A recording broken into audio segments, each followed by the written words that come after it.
warahmatullahi wabarakatuh. Perkenalkan, nama saya Sarafianda, mahasiswa semester 7. Pada kesempatan kali ini, saya akan menjelaskan bagaimana sebenarnya menyusun bahan ajar dan modul pembelajaran.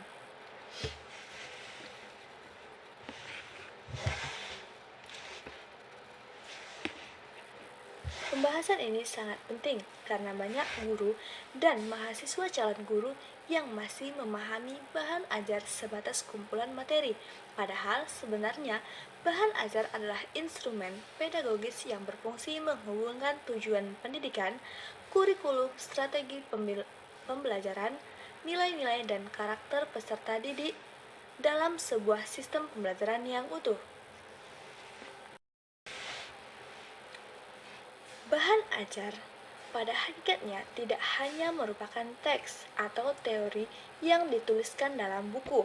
Bahan ajar adalah perangkat yang dirancang secara sistematis untuk membimbing pengalaman belajar peserta didik. Ia memuat tujuan, materi, aktivitas, nilai, hingga evaluasi yang semuanya saling berkaitan. Karena pendidikan merupakan sebuah sistem seperti yang dijelaskan oleh Mensterhauser, maka penyusunan bahan ajar juga harus bersifat sistematik. Artinya, bahan ajar harus disusun bukan hanya berdasarkan materi yang ingin diajarkan, tetapi juga berdasarkan tujuan pembelajaran, karakter siswa, kebutuhan kelas, dan metode pembelajaran yang digunakan.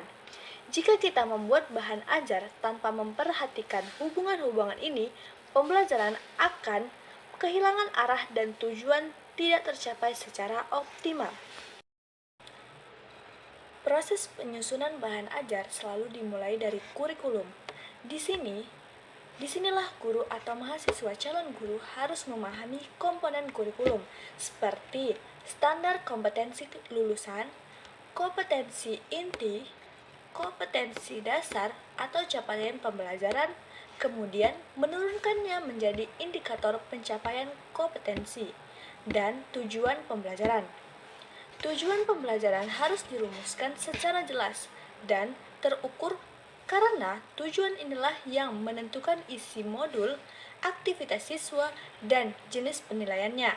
Misalnya, jika tujuannya adalah siswa dapat menjelaskan makna jujur dengan contoh dalam kehidupan sehari-hari, maka bahan ajar harus memuat dalil, definisi, kisah teladan, dan latihan yang relevan.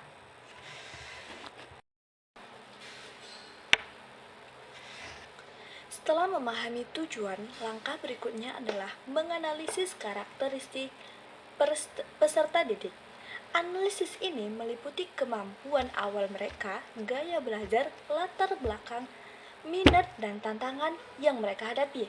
Analisis ini sangat penting karena bahan ajar yang terlalu sulit atau terlalu mudah tidak akan efektif dalam pembelajaran PAI misalnya. Kondisi siswa sangat beragam, ada yang bisa membaca Al-Quran dengan baik, ada yang masih terbata-bata, ada yang suka belajar visual, ada yang kinestetik. Karena itu, bahan ajar harus fleksibel dan menyediakan variasi kegiatan untuk mengakomodasikan perbedaan tersebut. Setelah itu, barulah bahan ajar disusun dengan struktur yang sistematik. Struktur tersebut dimulai dari identitas pembelajaran yang mencakup mata pembelajaran, kelas, semester, kompetensi dasar, dan alokasi waktu. Kemudian, disusun IPK dan tujuan pembelajaran yang jelas. Pada bagian berikutnya, dibuat peta konsep yang berguna untuk menunjukkan hubungan antar materi. Peta konsep membantu peserta didik dan guru melihat alur pembelajaran dari awal sampai akhir, sehingga materi tidak terasa terpotong-potong. Bagian inti dari bahan ajar adalah penyajian materi. Materi harus disusun secara runtut dengan memperhatikan 3 unsur: substansi keilmuan, struktur pedagogis, dan orientasi nilai. Penyajian materi idealnya dimulai dengan apresiasi, kemudian konsep utama, dalil, contoh kehidupan, kisah teladan, ilustrasi, dan ditutup dengan rangkuman. Penyajian materi seperti ini membuat siswa lebih mudah memahami isi ajar serta menghubungkannya dengan kehidupan sehari-hari. Selain materi, bahan ajar juga harus memuat aktivitas pembelajaran yang dirancang untuk mengembangkan ranah kognitif, afektif, dan psikomotorik peserta didik. Aktivitas ini bisa merupakan diskusi, refleksi, nilai, permainan peran, jurnal harian, tugas proyek, hingga praktik ibadah. Aktivitas ini penting agar siswa tidak hanya memahami materi, tetapi juga menghayati pempraktikannya.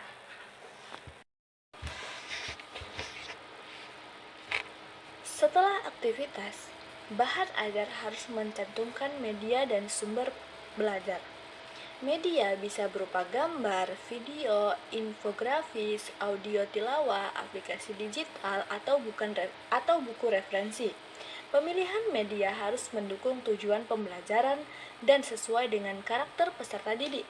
Kemudian, bagian terakhir dari bahan ajar adalah instrumen penilaian.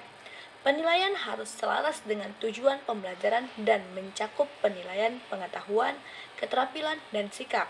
Penilaian ini berupa tes tertulis, observasi, kinerja, portofolio, jurnal sikap, atau rubrik perilaku. Dengan demikian, penilaian tidak hanya mengukur apa yang siswa tahu, tetapi juga bagaimana mereka bersikap dan berperilaku. Dalam penyusunan bahan ajar, penting juga memahami jenis-jenis bahan ajar. Ada bahan ajar cetak seperti modul dan LKPD, bahan ajar visual atau audiovisual seperti video kisah Nabi atau infografis, bahan ajar digital interaktif seperti e-modul dan kuis digital, serta bahan ajar berbasis aktivitas kontekstual seperti jurnal, nilai, dan proyek sosial. Keempat jenis bahan ajar ini tidak bersifat tunggal, melainkan dapat dipadukan untuk menciptakan pengalaman belajar yang menyeluruh dan bermakna. Secara prinsip, pengembangan bahan ajar harus memenuhi prinsip kesesuaian dengan kurikulum, integrasi antar seluruh jenis kompetensi, diferensiasi untuk menghadapi keberagaman karakter siswa, keterbacaan bahasa, kemudian akses, serta keberlanjutan dalam membentuk karakter. Prinsip-prinsip ini memastikan bahwa bahan ajar yang dibuat bukan hanya lengkap, tetapi juga efektif untuk mengarahkan perubahan perilaku dan membentuk karakter peserta didik. Sebagai penutup, dapat kita simpulkan bahwa menyusun bahan ajar dan modul bukan sekedar mengumpulkan materi atau menyalin dari buku. Menyusun bahan ajar adalah proses mendesain atau proses desain pembelajaran yang memadukan tujuan, materi, metode, nilai, aktivitas, media, dan penilaian secara sistematik. Dengan memahami langkah-langkah ini, kita sebagai calon pendidik dapat menjadi perancang pengalaman belajar yang jauh lebih baik dan bukan sekedar penyampai materi. Semoga penjelasan ini membantu kita semua dalam mempersiapkan diri menjadi pendidik yang profesional. Waalaikumsalam warahmatullahi wabarakatuh.